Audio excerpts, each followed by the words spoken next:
I'm Lydia, and I'm 31. During Christmas dinner, I'm thanking my aunt for the wonderful keychain she sent me for my birthday 2 months ago.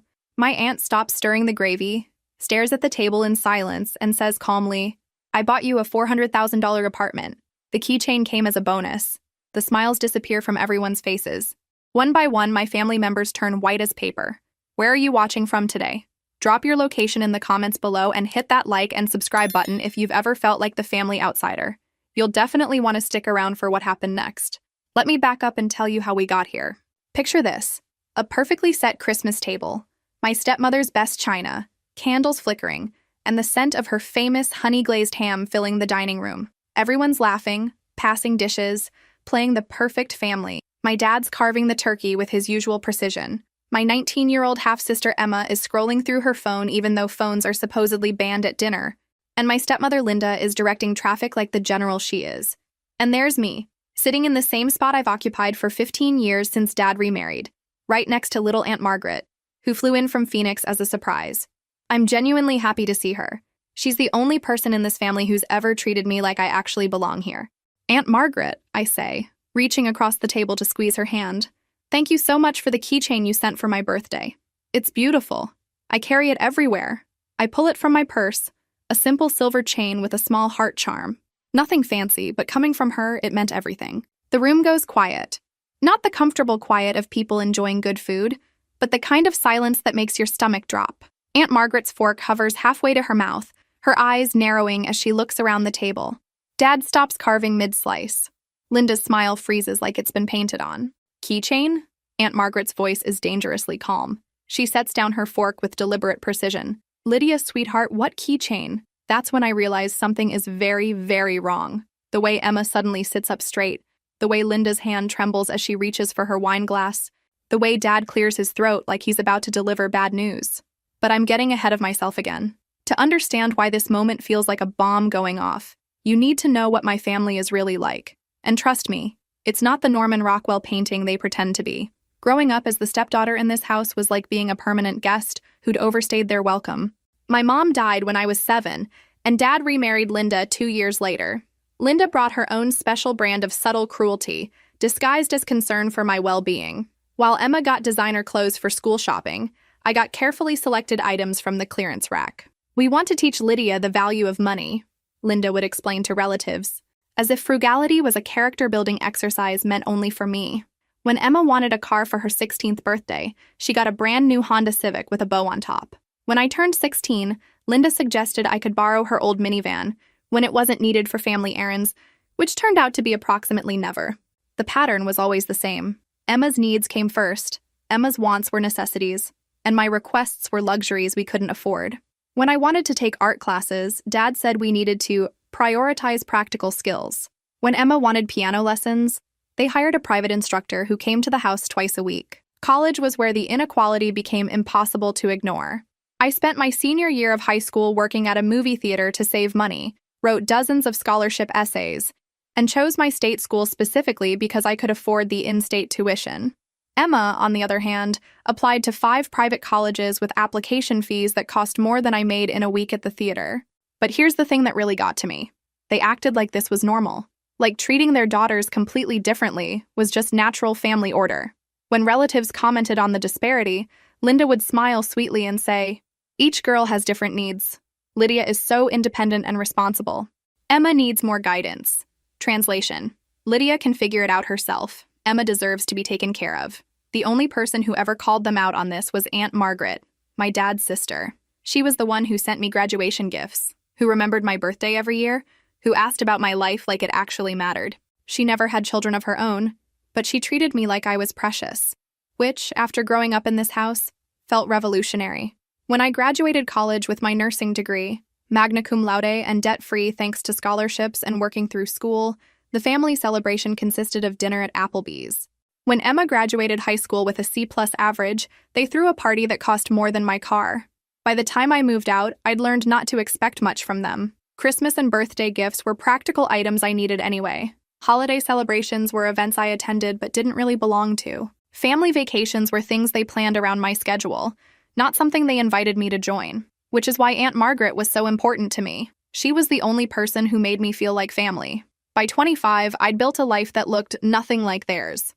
I was a single mom working as a pediatric nurse, living in a small apartment with my 4-year-old son, Danny. His father had disappeared the moment he found out about the pregnancy, leaving me to figure everything out alone, which, honestly, was pretty much what I expected by then. The apartment was tiny but clean, with hand-me-down furniture and toys from garage sales. Danny didn't care that his high chair came from Goodwill or that his bedroom was really just a corner of the living room with a colorful curtain divider. He was happy, healthy, and loved. That's all that mattered to me. My family's relationship with Danny was complicated. They claimed to love him, of course. Linda would post pictures of him on Facebook with captions about being the world's best grandma. But when it came to actual help, like babysitting so I could pick up extra shifts, they were mysteriously always busy.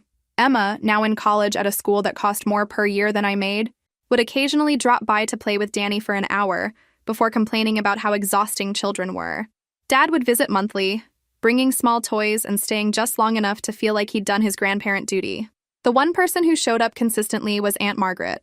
Every few weeks, she'd drive 2 hours from her house to spend the weekend with us.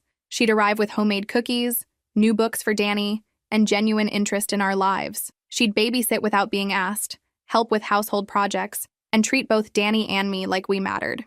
When Danny got sick with pneumonia at 3 years old, requiring a week-long hospital stay, she took time off work to help. She slept in the uncomfortable hospital chair, brought me changes of clothes, and held Danny when I needed to shower or eat.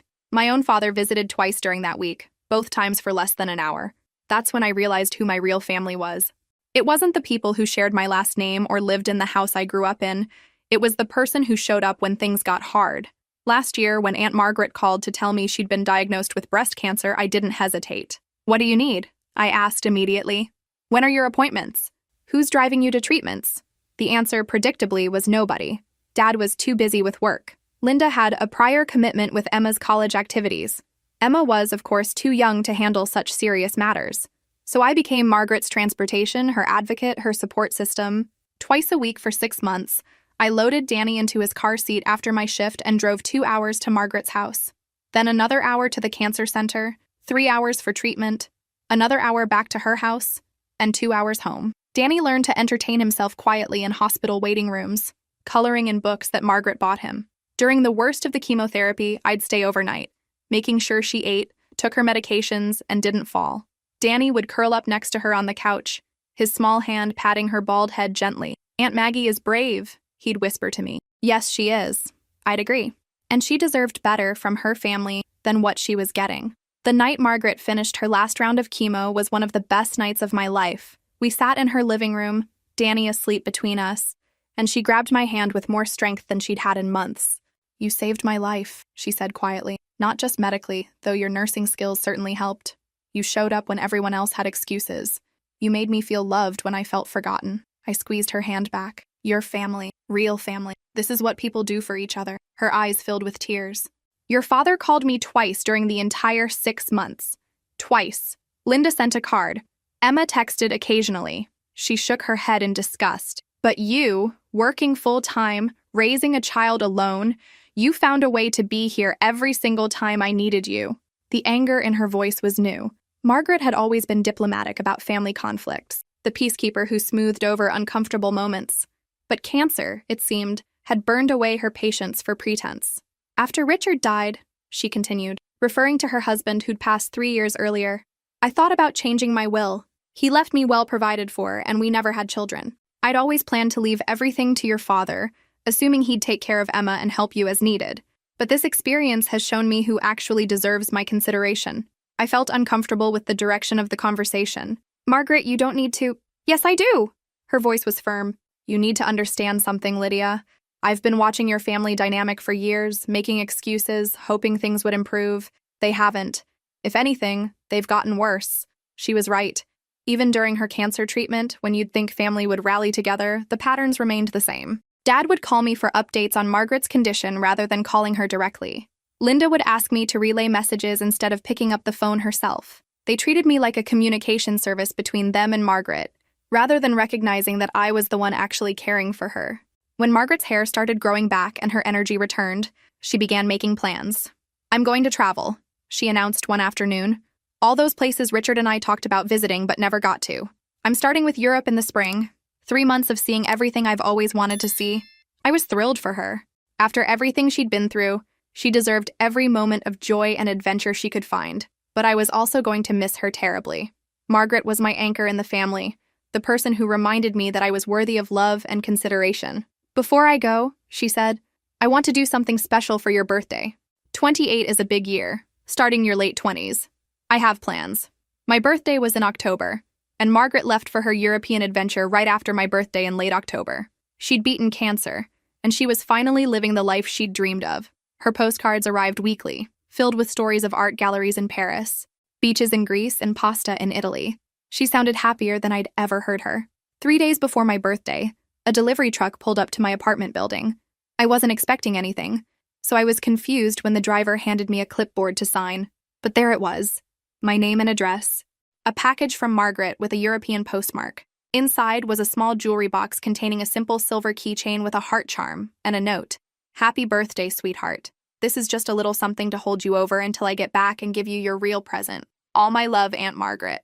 It wasn't much, but knowing she'd thought of me while exploring ancient ruins and famous museums made it perfect. I attached it to my keys immediately and carried it everywhere, just as I'd told the family at Christmas dinner. What I didn't know then was that this small keychain was meant to be an afterthought, a placeholder for something much, much bigger. October 28th, my birthday, came and went quietly. I worked a double shift at the hospital because holiday pay helped with Christmas expenses for Danny. When I got home, exhausted but grateful for the extra money, there was a voicemail from Dad wishing me a happy birthday and apologizing for forgetting to call earlier. Linda had apparently reminded him. Emma sent a text message with cake emojis. No card, no gift, no invitation to dinner. Just acknowledgments that yes, this was indeed the day I was born 28 years ago. It wasn't surprising, but it still stung a little. Danny, at 4, had made me a construction paper card at daycare with handprints and the words, "I love Mommy," spelled out in glittery letters. His gift was worth more than anything they could have bought me anyway. I called Margaret that evening, using the international number she'd given me for emergencies. "I got the keychain," I told her, fingering the silver heart. "It's beautiful. Thank you for thinking of me on your trip." "Oh, sweetheart," her voice was filled with laughter and something else I couldn't identify. "That little thing is nothing. Wait until you see what I really got you. It's going to change your life." I assumed she meant a nice piece of jewelry or maybe something special from one of the countries she was visiting. Margaret was generous, but her gifts were usually thoughtful rather than extravagant. A scarf from Ireland or a cookbook from Italy would have been more than enough to make me happy. November passed quickly.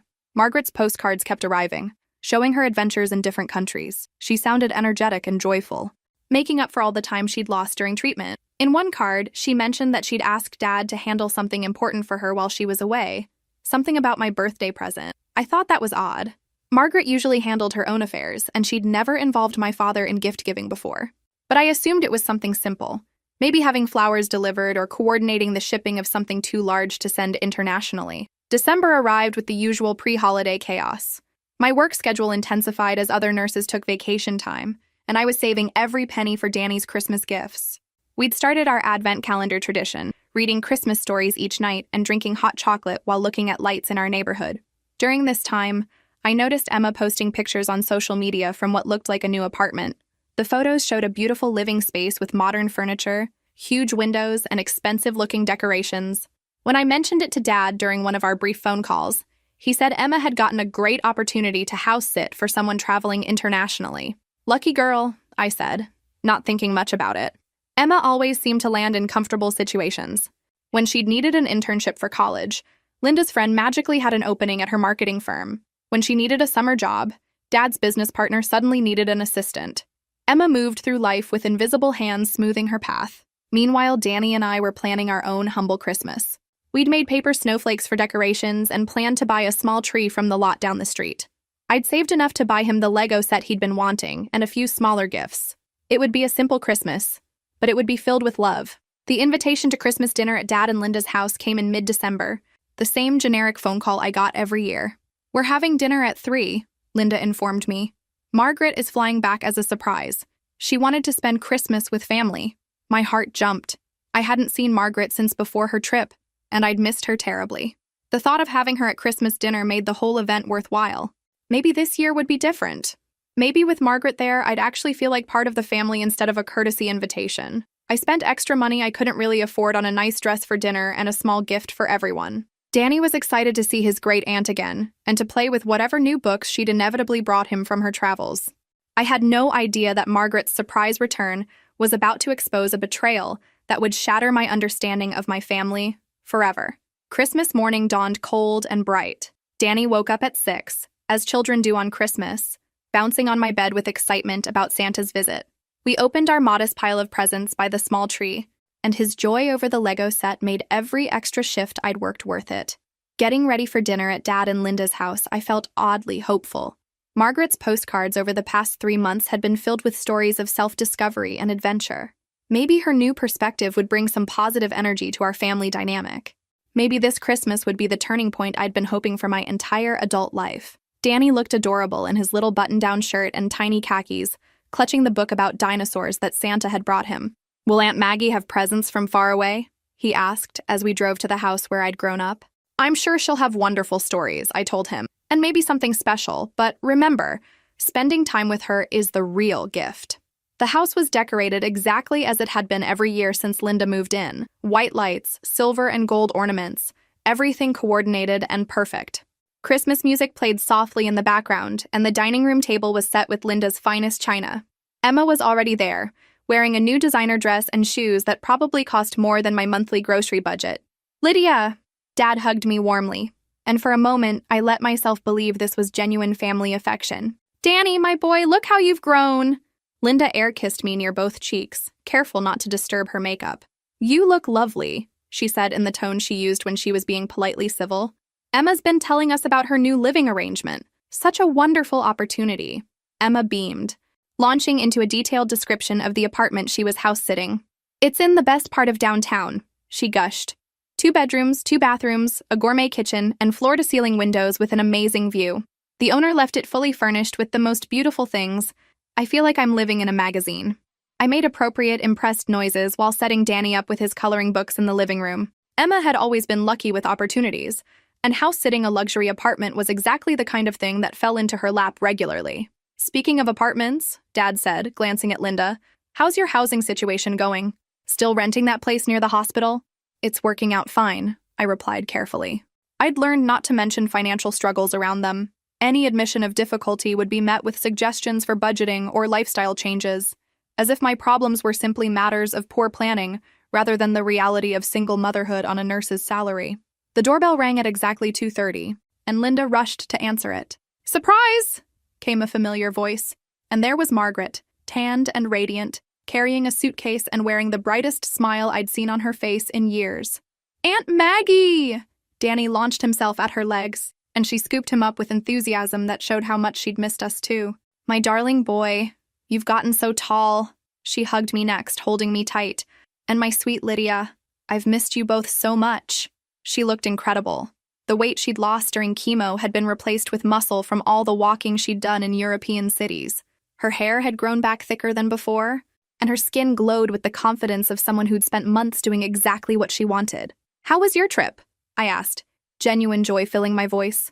"Your postcards made it sound like the adventure of a lifetime." "It was everything I dreamed it would be and more," she said, her eyes twinkling. "But I was ready to come home to the people I love most." Over the next hour, Margaret entertained us with stories of her travels. She'd hiked portions of the Camino de Santiago, taken cooking classes in Tuscany, and spent weeks in museums she'd only dreamed of visiting. The whole family seemed more relaxed with her there, as if her presence reminded them how to actually enjoy each other's company. As we sat down to dinner, Margaret caught my eye across the table and winked. "I have something very special to tell everyone," she said. "But first, let's enjoy Linda's beautiful meal." The conversation flowed more naturally than it had in years. Even Emma seemed less focused on herself, genuinely interested in Margaret's adventures. I found myself relaxing, remembering what family dinners could feel like when they weren't full of underlying tension. That's when I made the comment that changed everything. Reaching across the table to squeeze Margaret's hand, I said with genuine warmth, "Aunt Margaret, thank you so much for the keychain you sent for my birthday. It's beautiful. I carry it everywhere." The silence that followed was not the comfortable quiet of a family enjoying time together. It was the silence that comes before an explosion, heavy with secrets about to be exposed. And Margaret's expression as she slowly set down her fork told me that this Christmas dinner was about to become unforgettable for all the wrong reasons. The silence stretches for what feels like an eternity. Margaret's fork hovers over her plate, her eyes moving slowly from my face to Dad's, then to Linda's, then to Emma's. You know that moment in movies when the music stops and you hear every small sound amplified? The ticking of the grandfather clock, someone's nervous breathing, the soft clink of ice settling in water glasses. Keychain, Margaret repeats slowly, like she's testing the word. Lydia, sweetheart, what keychain are you talking about? I pull it from my purse, holding up the simple silver chain with the small heart charm. This one. You sent it for my birthday with that sweet note about it being something to hold me over until you got back. Margaret stares at the keychain like it's a snake that might bite her. Then she looks around the table again, and I watch her face change. The warm, travel glow expression hardens into something I've never seen before. Pure, cold fury. I didn't send you a keychain, she says quietly. I bought you a $400,000 apartment. The words hit the table like a physical blow. Emma's phone clatters onto her plate. Linda's wine glass slips from her fingers, red wine spreading across the white tablecloth like blood. Dad's face goes through several colors before settling on gray. And me? I just sit there, blinking stupidly, because surely I misheard. Surely my 70-year-old aunt didn't just say she bought me an apartment worth more than I'll make in 10 years. Surely this is some kind of European humor I don't understand. I'm sorry, what? I managed to say. Margaret's voice is deadly calm. Before I left for Europe, I called your father. I told him I wanted to do something special for your birthday. Something big. You'd spent 6 months taking care of me during the worst period of my life, driving 4 hours round trip twice a week, staying overnight when I was too weak to be alone, bringing Danny to chemo appointments because you couldn't afford a babysitter. She's looking directly at Dad now, and he's shrinking in his chair like a scolded child. I told him I'd found a beautiful apartment downtown. 2 bedrooms. Perfect for you and Danny. Safe neighborhood, good schools, close to the hospital where you work. I put down the full purchase price and had the deed transferred to your name. My brain is struggling to process this information. An apartment. A real apartment. With my name on the deed. But Emma said she was house-sitting. House-sitting. Margaret's laugh is bitter. Emma, sweetheart, whose apartment have you been living in for the past 2 months? Emma's face crumbles. She looks at Linda with pure panic, like a child who's been caught lying about breaking something valuable. Mom, you promised me. What exactly did she promise you? Margaret asks, and her voice could freeze fire. The floodgates open. Emma starts crying, but not the delicate tears of a wronged princess. These are ugly, panicked sobs of someone whose world is collapsing. Mom said you'd never find out. She said Aunt Margaret would be traveling for months, and by the time she got back, I'd be settled and you'd just have to accept it. I have to hand it to them. The logic is almost impressive in its audacity. Take a gift meant for me, give it to the golden child, and frame it as fairness because I already had somewhere to live. You know, my tiny 2-bedroom rental where Danny and I share the living room because his bedroom is actually a converted closet. Dad finally finds his voice, though it comes out as more of a croak. Margaret, I can explain. Linda convinced me it would just be temporary until we could buy Emma her own place. I thought we'd have time to explain everything to you when you returned. Oh, please do, she says, leaning back in her chair. Explain to me how you took an apartment I bought for Lydia and decided Emma should live in it instead. Explain to me how you forged thank you cards in Lydia's name. Yes. Richard, I received 3 lovely letters from Lydia thanking me for the wonderful apartment and telling me how settled and happy she was there.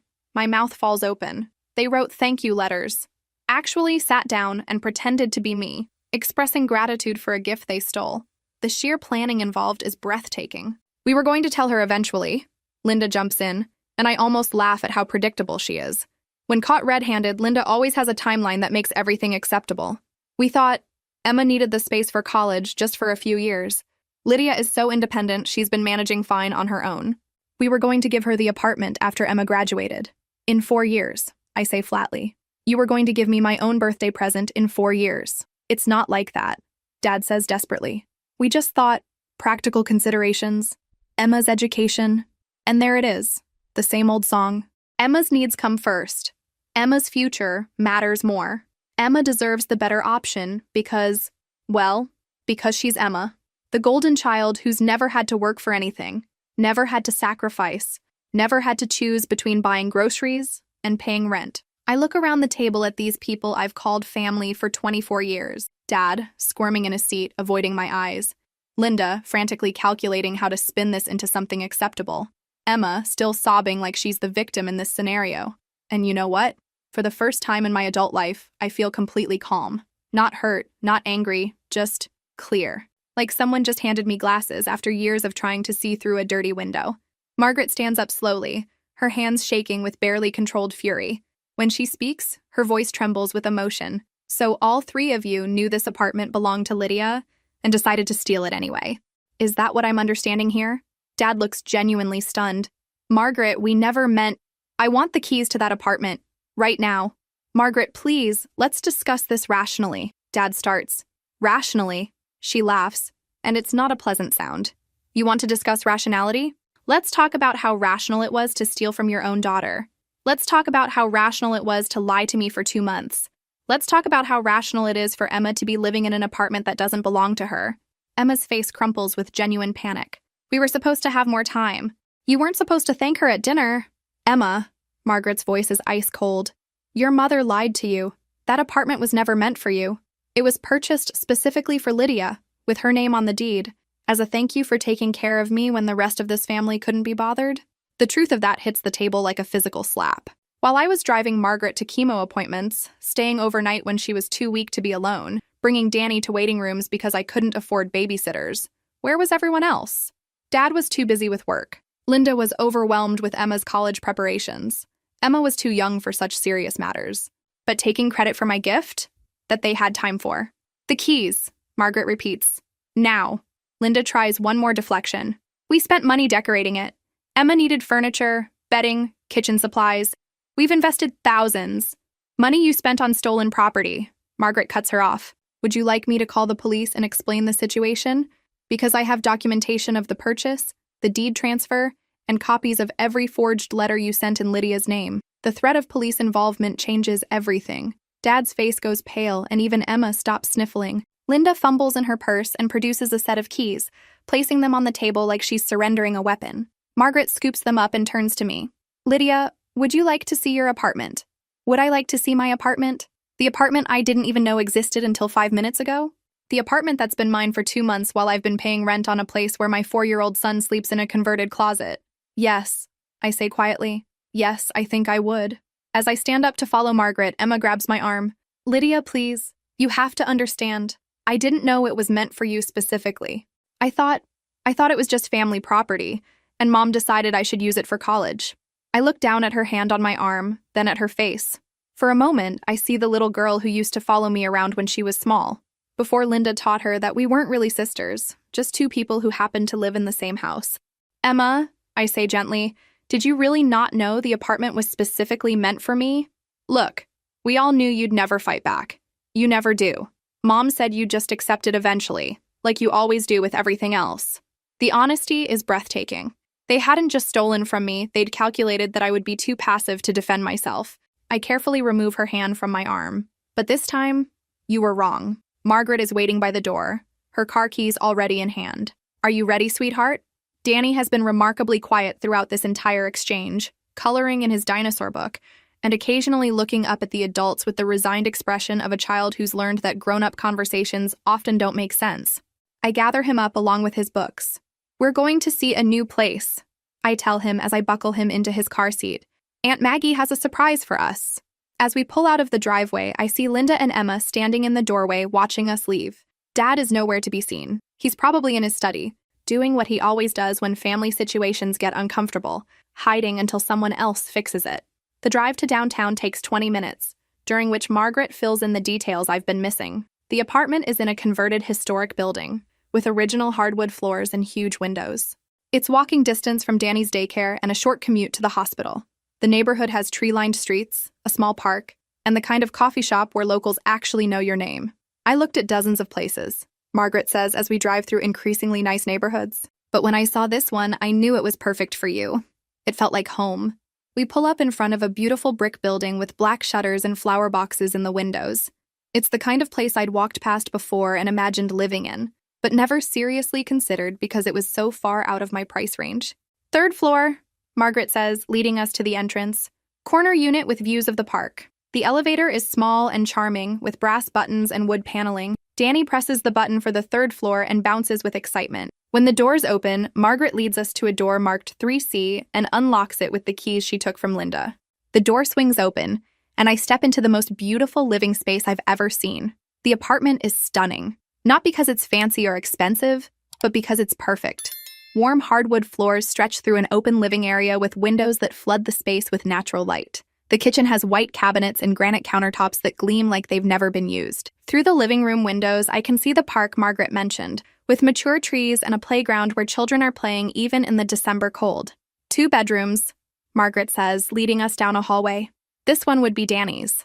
Danny's potential bedroom is twice the size of our current living room. It has built-in bookshelves, a large closet, and windows facing east so he'd wake up to morning sunshine. He immediately runs to the window and presses his face against the glass. "Mommy, look! Swings!" The master bedroom takes my breath away. It's spacious without being overwhelming, with enough room for a real dresser. Maybe even a reading chair. The closet is bigger than Danny's current sleeping space. But what gets me is the bathroom. A full bathroom with a deep tub, perfect for long soaks after difficult shifts at the hospital. The previous tenant left some furniture, Margaret explains as we walk back to the living area. Basic pieces that I thought you might want to keep. That's when I notice that the apartment isn't empty. There's a sectional sofa in soft gray fabric, a coffee table that looks like real wood, and a dining set that could actually seat 6 people. The kitchen is stocked with dishes, cookware, and even small appliances.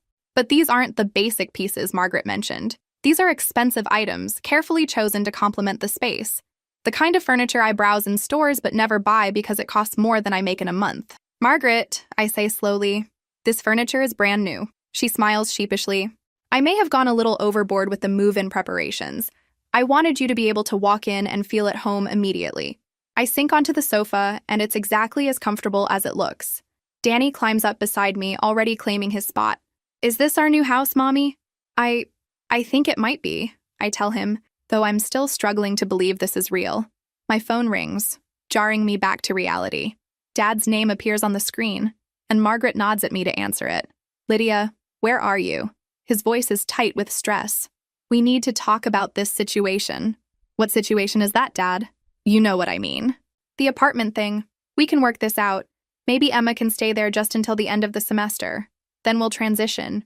I look around the beautiful living room, at Danny already arranging his dinosaur figures on the coffee table, at Margaret watching me with encouraging eyes.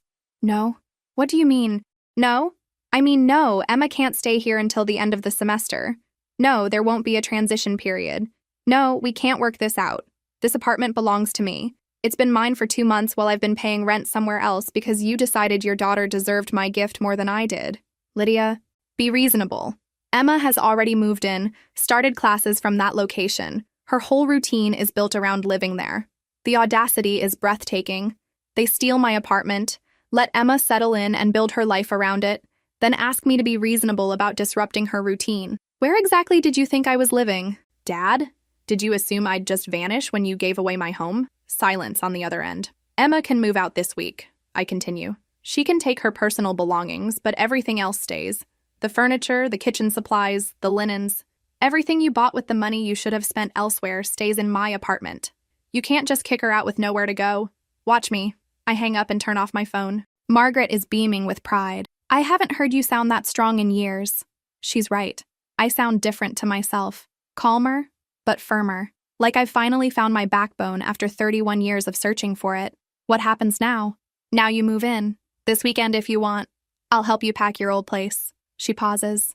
"And Lydia, they're going to keep calling, keep making demands, keep trying to guilt you into backing down. Don't let them." "I won't," I say, and I actually believe myself. Danny has discovered the refrigerator, which is fully stocked with groceries. "Mommy, there's ice cream in here." Of course there is. Margaret planned everything, down to stocking the freezer with a 4-year-old's favorite treats. As Danny chatters about the ice cream flavors he's discovered, my phone starts buzzing with text messages. Linda, Emma, even my father's business partner who's never contacted me directly before. I don't read them. Instead, I walk to the large living room windows and look out at the park where children are playing, at the tree-lined streets where people are walking dogs and carrying coffee cups, at the neighborhood where my son and I are going to build a real life. For the first time in years, I'm exactly where I belong. Moving in takes exactly 1 weekend. Turns out, when you don't own much furniture, relocation is surprisingly simple. Our old apartment looked even smaller and more depressing when viewed through the lens of where we were going. The contrast was almost comical, like comparing a closet to a palace. Danny adapted to the change with the resilience that small children possess, treating the move like an adventure rather than an upheaval. He'd run from room to room in the new apartment, claiming spaces and announcing his plans. "This is where my dinosaurs will live," he declared about the built-in shelves in his bedroom. "This is where I'll eat my cereal," he announced about the breakfast bar in the kitchen. Margaret helped with everything, from packing boxes to setting up utilities in my name. She'd thought of details I wouldn't have considered, registering Danny for the school district, finding a pediatrician in the neighborhood, even locating the nearest grocery store and dry cleaner. "You don't have to do all this," I told her as she organized kitchen cabinets with military precision. "Yes, I do," she replied firmly. "Your family stole 2 months of your life in this place. I'm trying to make up for lost time." The calls from Dad, Linda, and Emma continued relentlessly, voice messages that progressed from apologetic to demanding to downright hostile. I'd listened to the first few, but they all followed the same pattern: acknowledgement that mistakes were made, followed by explanations of why Emma's needs should still take priority, ending with accusations that I was being selfish and unreasonable. I stopped listening after the 5th one. On Wednesday evening, a week after we'd moved in, Dad showed up at my door. Not called ahead, not texted to ask if it was convenient, just appeared in my hallway like he had a right to be there. "We need to talk," he said when I opened the door. "No, we don't." I started to close the door, but he put his hand against it. "Lydia, please. 5 minutes." Against my better judgment, I let him in. Danny was already in his pajamas, watching cartoons on the television that came with the apartment, a flat screen larger than our entire kitchen in the old place. "Nice place," Dad said, looking around with the expression of someone trying to calculate square footage and monthly costs. "Really nice. But here's the thing, sweetheart. Emma is struggling." And there it was. The same old playbook. When logical arguments failed, appeal to my emotional guilt about Emma's well-being. I'd heard this song before, though usually it was about her needing help with homework, or requiring a ride somewhere, or facing some social drama that required the entire family to rearrange their schedules. Struggling how? I asked, genuinely curious about what crisis they'd manufactured this time. "She's living in a dorm room the size of a shoebox, sharing a bathroom with 20 other girls. The cafeteria food is making her sick. She can't concentrate on her studies because the conditions are so awful." I blinked at him. "You mean she's living like a normal college student? It's not the same thing." "Why isn't it the same thing, Dad?" He fumbled for an answer that wouldn't sound completely hypocritical. "She's not used to those conditions. She's never had to live that way before." "And whose fault is that?" The question came out sharper than I intended, but I wasn't sorry for it. Who made the decision that Emma should never have to experience discomfort or inconvenience? Who created a 20-year-old woman who falls apart when faced with standard college living conditions? "We just want what's best for her." "What about what's best for me?" The words hung in the air between us. "When exactly did you want what was best for me, Dad?" His face flushed red. "That's not fair. We've always cared about your well-being." "Really?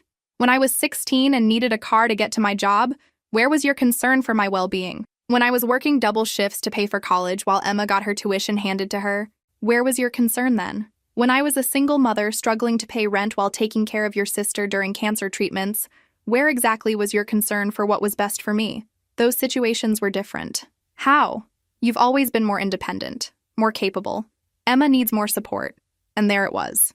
The fundamental truth of my family dynamic, spoken out loud for the first time. Emma needed support because she was delicate and precious. I didn't need support because I was strong and capable. Emma deserved help because she struggled with normal life challenges.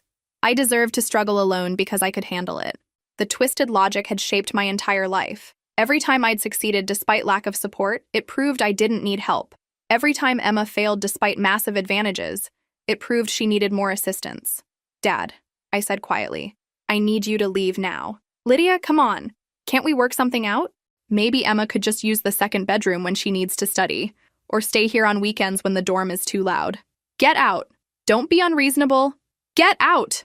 The volume of my own voice surprised me. Danny looked up from his cartoons, eyes wide. I rarely raised my voice, and never at family members. Dad stared at me like I'd slapped him. "I don't know what's happened to you, but this isn't the daughter I raised." "You're absolutely right," I said, walking to the door and opening it.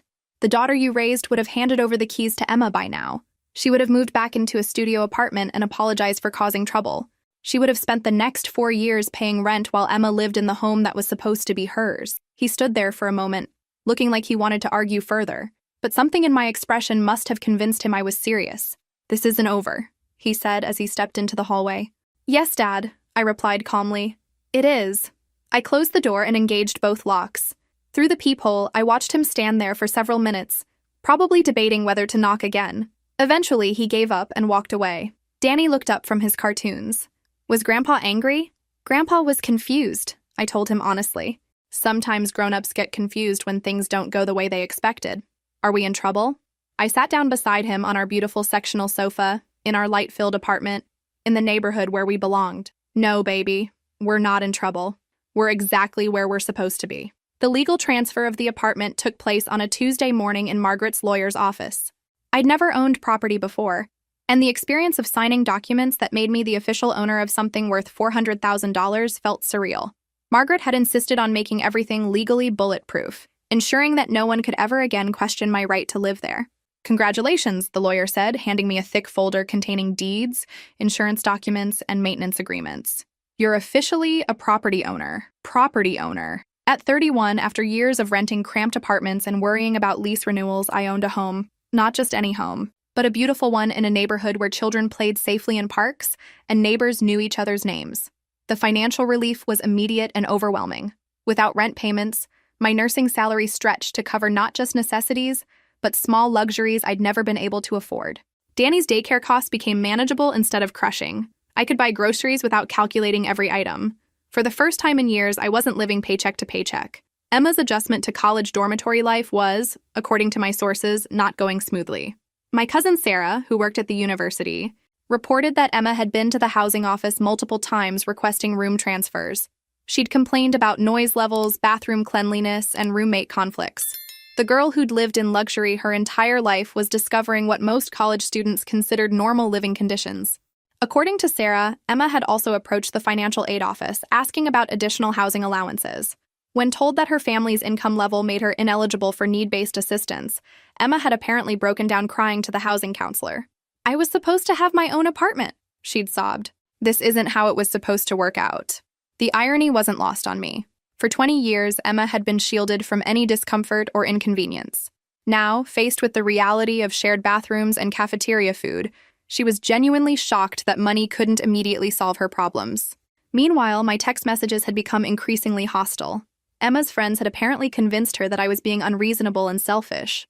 Her messages ranged from pleading, "I just need somewhere quiet to study for finals," to accusatory, "You're ruining my college experience because you're jealous," to downright nasty, "Everyone thinks you're a terrible sister." I screenshot the worst ones and saved them in a folder labeled Evidence without responding to any of them. Margaret had warned me that Emma would escalate before she accepted the new reality. The escalation came on a Thursday evening when Emma showed up at my apartment building, crying dramatically in the lobby until Mrs. Parker from the first floor let her in. She knocked on my door with the kind of persistent, demanding rhythm that suggested she wouldn't give up easily. "Lydia, I know you're in there. We need to talk." I opened the door but didn't invite her in. Emma looked terrible. Not the carefully styled perfection she usually maintained, but genuinely disheveled. Her hair was unwashed, her clothes wrinkled, and she had dark circles under her eyes. "You have to help me," she said immediately. "I can't live like this anymore. The dorm is horrible. My roommate snores, the bathrooms are disgusting, and I can't concentrate on anything. My grades are suffering. I'm sorry you're having a difficult time," I said honestly. "College dormitories can be challenging to adjust to. You don't understand. I never signed up for this. When I chose this university, I thought I'd be living in the downtown apartment. I planned my whole college experience around having my own space, my own kitchen, my own bathroom, and there it was." Emma genuinely believed she'd been promised something that was never hers to begin with. In her mind, the apartment had always been intended for her use, and my claiming it was somehow theft. "Emma," I said gently, "that apartment was never promised to you. It was my birthday gift from Aunt Margaret. You were living there illegally." "It wasn't illegal. Mom and Dad said I could live there. Mom and Dad don't own that apartment. They never owned that apartment. They had no right to offer it to you." Her face crumpled into fresh tears. "But what am I supposed to do now? I can't live in the dorms for 4 more years. I'll go crazy." "You'll adapt," I said simply. "Millions of students live in dormitories. Most of them survive the experience just fine. Most of them weren't raised like I was. The honesty of that statement was startling.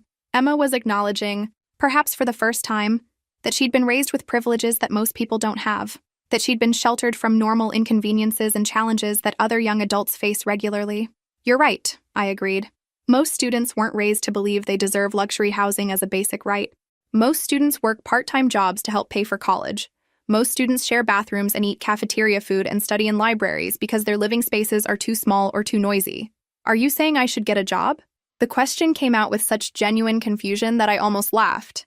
Here was a 20-year-old college student asking if she should get a job like it was a completely foreign concept. Emma, how do you think I paid for college? That's different. You always worked.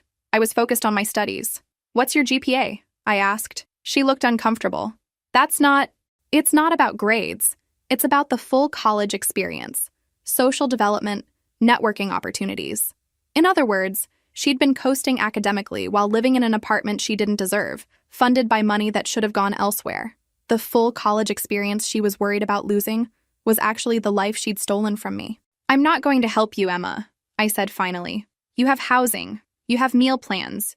You have everything you need to succeed in college if you choose to apply yourself. What about what Dad said? About working something out where I could stay here sometimes? Dad doesn't make decisions about my home. Fine, she snapped, the tears drying up as anger took over. Keep your precious apartment, but don't expect me to forgive you for this. Don't expect me to ever speak to you again after college. I don't, I said honestly. I don't expect anything from you anymore, Emma. And that's actually quite liberating. I closed the door gently but firmly, leaving her standing in the hallway. Through the peephole, I watched her pound on the door a few more times before giving up and leaving. Later that evening, Dad called. His voice was tighter and more frustrated than I'd ever heard it. Emma came home crying tonight. She says you were cruel to her. I was honest with her. She's just a kid. Lydia, she's struggling with a major life change. She's 20 years old, Dad. When I was 20, I was working full-time while going to school full-time and raising Danny on my own. Emma is struggling with having to live like a normal college student for the first time in her life. We've decided she needs to get a part-time job, he said grudgingly, to help build character and responsibility. I nearly dropped the phone. After 20 years of protecting Emma from any kind of work or responsibility, they were finally going to make her get a job, because she could no longer live in stolen luxury. That sounds like a good decision, I said carefully. But she shouldn't have to work while living in substandard conditions. If she could just use the apartment on weekends. Dad, stop. What? Stop trying to negotiate. Stop trying to find compromises. Stop acting like Emma's comfort is more important than basic honesty and fairness. The apartment is mine. It will always be mine. Emma will never live here, not even on weekends, not even during finals, not even in emergency situations. You're being unreasonable. I'm being clear. There's a difference. The silence stretched long enough that I wondered if he'd hung up. Finally, he sighed deeply. I don't know what's happened to our family. What happened? I said quietly. Is that someone finally pointed out that we've never actually been a family. We've been a hierarchy with Emma at the top, you and Linda in the middle, and me at the bottom. The only difference now is that I'm not participating anymore. I hung up before he could respond. Months later, I'm sitting in the breakfast nook of my apartment, drinking coffee and watching Danny build elaborate Lego cities on the dining room table that actually has enough space for his projects. Morning sunlight streams through windows that face east, just as Margaret promised, and I can hear children playing in the park across the street. My life has settled into a rhythm I never thought possible. Work doesn't feel crushing when I'm not constantly worried about money. Danny thrives in his new school, where teachers know his name and parents invite him to birthday parties. Our evenings are peaceful instead of stressful, filled with homework at the kitchen table and bedtime stories in his beautiful bedroom. The financial transformation has been remarkable. Without rent payments, I've been able to build a savings account for the first time in my adult life. I bought Danny new clothes that actually fit instead of hand-me-downs from older cousins.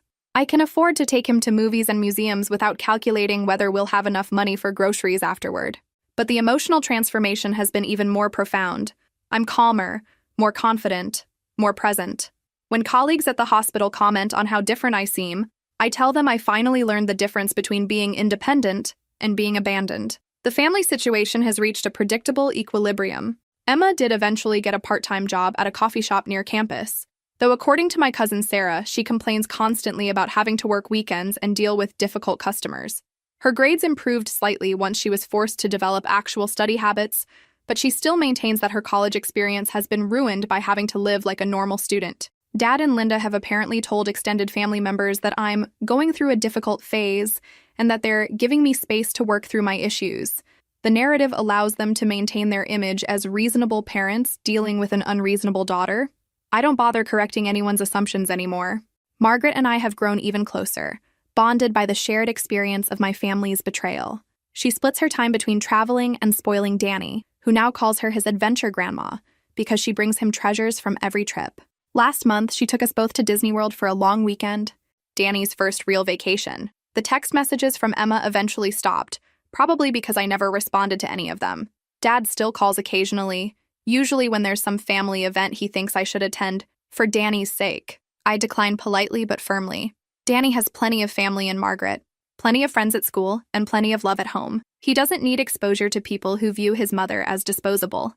The most surprising development has been my relationship with my extended family.